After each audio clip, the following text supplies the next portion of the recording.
जी बहुत है। शुक्रिया दोस्तों।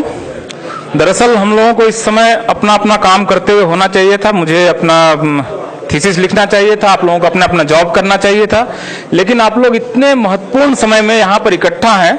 इसका ये मतलब है कि आप समझ रहे हैं कि इतिहास के किस महत्वपूर्ण मोड़ पर आप लोग यहाँ पर हैं। और मैं ये कहूँगा कि भारत में इतिहास की जो धारा है, जो एक क्रांति आप कहें कि अभी इसी के लगभग 1 किलोमीटर के दायरे में ये संविधान लिखा गया था। संविधान सभा के सारे सदस्य यहीं आसपास, यहाँ पर वो जो आजकल कस्तूरबा गांधी मार्ग पर हॉस्टल है वहीं रहते थे। बाबा साहब अम्बेडकर से लेकर सारे लोग आसपास रहे और उन्होंने एक संविधान लिखा। मैं बहुत गंभीरता से, बहुत संजीदगी से ये कहना चाहता हूँ कि ये प्रतिक्रांति का दौर है, काउंटर रिवॉल्यूशन का दौर है। रोक सकते हैं तो रोक लीजिए, वरना हम लोग पेशवाई के दौर में वापस जाने की दिशा में बढ़ रहे हैं। गंभीर समय इसलिए है क्योंकि भारतीय संविधान की जो मूल अवधारणा है 16(4), जिसमें कहा गया है कि 2 ही आधार पर आरक्षण दिया जा सकता है, दो ही बेस है और एक ही आर्टिकल है, बहुत ज्यादा नहीं है, 3 लाइन है, पढ़ लीजिए। सीधा सीधा मामला, वो उसमें बैकवर्डनेस होनी चाहिए, एडिक्वेट रिप्रेजेंटेशन नहीं होना चाहिए, 2 ही कैटेगरी है। तीसरा कोई आप लोगों को पढ़ना चाहिए, मुझे लगता है 16(4) आर्टिकल 3 लाइन का आर्टिकल है। अब ये बताइए कि सवर्ण जो है सोशली बैकवर्ड है? आप बताइए, सोशली बैकवर्ड है? सामाजिक पिछड़ापन है उनमें? मतलब उसका जो भिखारी भी है वो भी आशीर्वाद देता है। मतलब आप उसको रुपया देते हैं और वो भी यूं आशीर्वाद देता है। मतलब फटी धोती, टूटी साइकिल, मतलब उसको हिंदी बोलने की तमीज नहीं, आपको आशीर्वाद देता है। आपका नाम, बच्चे का नाम रखता है। आप में से बहुत सारे लोगों के बच्चे का नाम उन्होंने रखे होंगे, इस शब्द से रख दो, भला होगा। शादी ऐसे इस तारीख को करो, नहीं टूटेगी, पता नहीं क्या क्या। अब सोशली बैकवर्डनेस नहीं है, एडिक्वेट रिप्रेजेंटेशन। इस देश में सवर्ण अपनी आबादी से कम 4 गुना ज्यादा रिप्रेजेंटेड है। किसी ऑफिस में चले जाइए, यहाँ सारे ऑफिसेज हैं, सारे मिनिस्ट्रीज हैं, सारे मिनिस्ट्रीज का डाटा आरटीआई से निकला हुआ है। अपनी आबादी से कम 4 गुना रिप्रेजेंटेड है। दोनों शर्तों को पूरा नहीं करता है। आपने उनको आरक्षण दे दिया, किस आधार पे दे दिया, क्या है, क्या और कितनी हड़बड़ी। 6 तारीख को रात 11 बजे ड्राफ्ट लिखा जा रहा है, 7 बजे सुबह लोकसभा में वो 7 तारीख को वो पेश हो रहा है, 7 तारीख को पास किया जा रहा है, अगले दिन राज्यसभा में आ रहा है, राज्यसभा में पास हो रहा है, 12 तारीख होते होते राष्ट्रपति उसको अनुशंसा दे देते हैं, हो गया, लागू हो गया। मतलब आप कल्पना कीजिए, इतनी क्या बड़ी भाई, आप उसको सेलेक्ट कमेटी में नहीं भेज रहे हैं, आप उस पर बात नहीं करना चाहते हैं।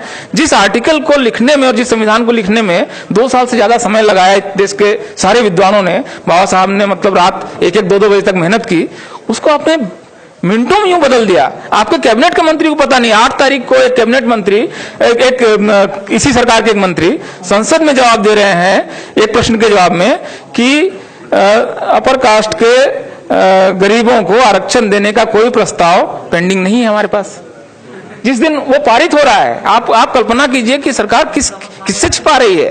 तो ये जो प्रतिक्रांति का समय है, लगभग मैं इसकी तुलना करता हूं जो बौद्ध सम्राट, 10वें बौद्ध सम्राट बृहद्रथ को मारकर जो पुष्यमित्र शुंग ने इस देश में फिर से ब्राह्मणवाद की स्थापना की थी, लगभग वैसा समय है।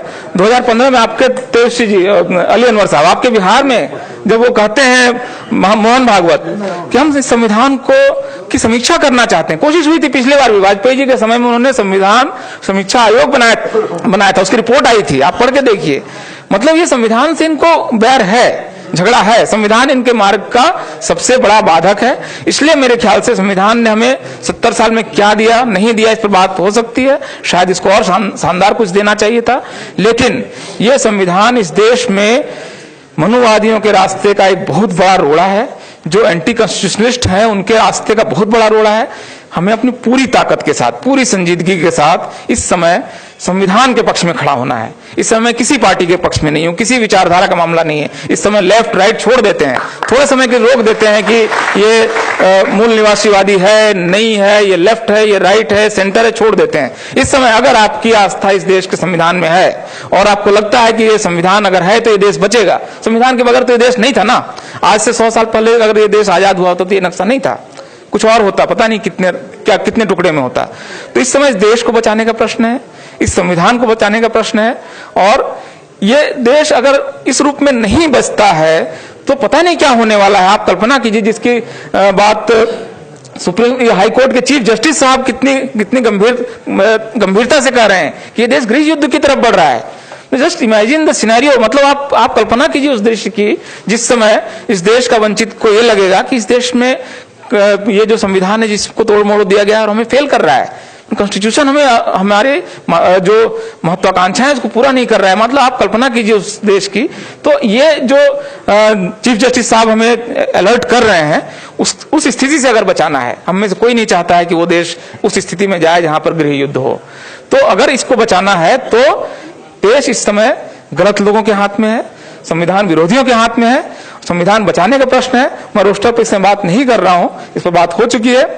अगर रोस्टर लागू होता है तो इस देश में SC ST OBC पढ़ाने नहीं जाएगा, फिर से गुरुकुल सिस्टम आएगा और एकलव्य का अंगूठा फिर से काटा जाएगा। अगर आपको अपने एकलव्य का अंगूठा बचाना है, और देखिए एक टीचर इस समय आएगा वो अगले 30 साल तक रहेगा, और आप जानते हैं इंपेरिकल डाटा है इसका कि अपर कास्ट का टीचर लोअर कास्ट के टीचर्स स्टूडेंट्स को इंटरव्यू और वाइवा में कम नंबर देता है। इस देश में RTI का डाटा है, आपको चाहिए तो मैं दे देता हूं, वो नहीं देते हैं नंबर पर्याप्त, वो अपमानित करते हैं। मेरे साथ के एक दो शेड्यूल कास्ट के बच्चे क्लास में घुसते थे तो टीचर कहता था 2 बैल आ गए। मतलब आप उसका ह्यूमिलिएशन सोचिए, मतलब वो बच्चा क्या पढ़ेगा, क्या सोचेगा। मतलब इस ह्यूमिलिएशन से हमारे बच्चे अगले 30 साल तक न गुजरे। अभी की नियुक्तियों का मामला है, और ये अगर इस समय भर दिया, जो कि भर देंगे अगले 2 महीने में, तो अगले 30 साल के लिए पूरी यूनिवर्सिटीज फिक्स हो जाएंगी। जिस तरह आज 49 सेंट्रल यूनिवर्सिटीज में शेड्यूल्ड कास्ट का एक वाइस चांसलर नहीं है, OBC का एक वाइस चांसलर नहीं है, ये सारी यूनिवर्सिटीज का क्लासरूम का स्ट्रक्चर बदल देंगे। और ये जो अब हम लोगों में से बहुत सारे लोगों को एक बीच के समय में एक विंडो था, संविधान लागू हुआ और आपको मंडल कमीशन आता है, इस विंडो में हम सारे लोग घुस गए हैं। अब ये रास्ता रोका जा रहा है, रोकना अब इसको मुझे मेरे ख्याल से पूरी ताकत के साथ, कुछ नहीं समझ में आ रहा है। अभी आपको लगता है कि तेजस्वी जी का भाषण मेन स्ट्रीम मीडिया नहीं दिखा रहा है, निकालिए अपना मोबाइल, रिकॉर्ड कीजिए भाषण, अपलोड कीजिए, 10 लाख लोगों तक आज आप अगले 1 घंटे में पहुंचा सकते हैं। क्यों नहीं करते हैं?